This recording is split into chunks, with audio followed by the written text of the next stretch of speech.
প্লাস্টিকের ডিম নিয়ে অনেক হাইপ দেখা গিয়েছে সোশ্যাল মিডিয়াতে, যে চীন থেকে কম দামে প্লাস্টিকের ডিম আনা হয়।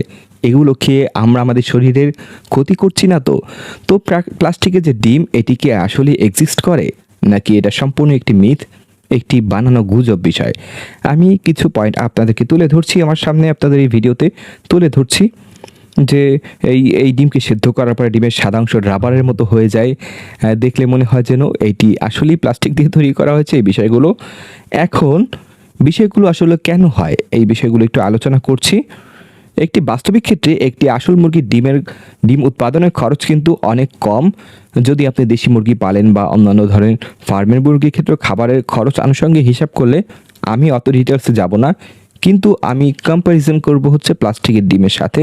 ইন কেস অফ আপনি যদি সত্যি মনে করে থাকেন যে এটা আসলেই প্লাস্টিকের ডিম, সেখানে কি কি লাগবে? প্লাস্টিক লাগবে, paraffin wax, calcium carbonate, gypsum এবং আরও বিভিন্ন কেমিক্যাল নিখুঁতভাবে মিশিয়ে সেটা কিন্তু ল্যাবরেটরিতে তৈরি করা হয়, এবং যার খরচ কতটা বেড়ে যেতে পারে আপনারা ধারণাই করতে পারছেন।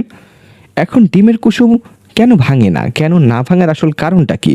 অনেক সময় দেখা যায় কাঁচা ডিমের কুসুম হাতে নিলেও ভাঙছে না। এটি আসলে সম্পূর্ণ প্রাকৃতিক। যেগুলো নতুন ডিম থাকে সেখানে এটার পাশে একটি ভিটেলাইন মেমব্রেন থাকে ডিমের চারপাশে।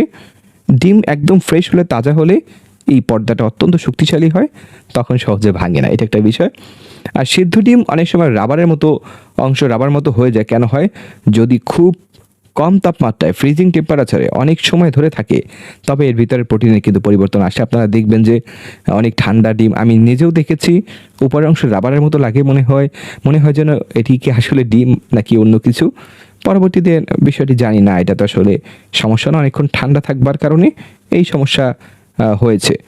আর এখন খোসা পুড়লে আবার অনেক সময় গন্ধ তো আসে। সেটি কেন আসে? ভিতরে যে পাতলা পর্দা বা মেমব্রেন থাকে সেটা সম্পূর্ণ প্রোটিন দিয়ে তৈরি। সেই প্রোটিন আগুনের সংস্পর্শে আসলে তখন পুরো একটি তীব্র ঝাঁঝালো গন্ধ ছড়ায়। তাহলে ফেক ডিম বা যেটি হয় আসল ডিম, প্লাস্টিক ডিম নিয়ে আপনাদের সংশয় হয়তো অনেকেরই কেটে যাবে আশা করি। এটা নিয়ে চিন্তার কোনো কারণ নেই।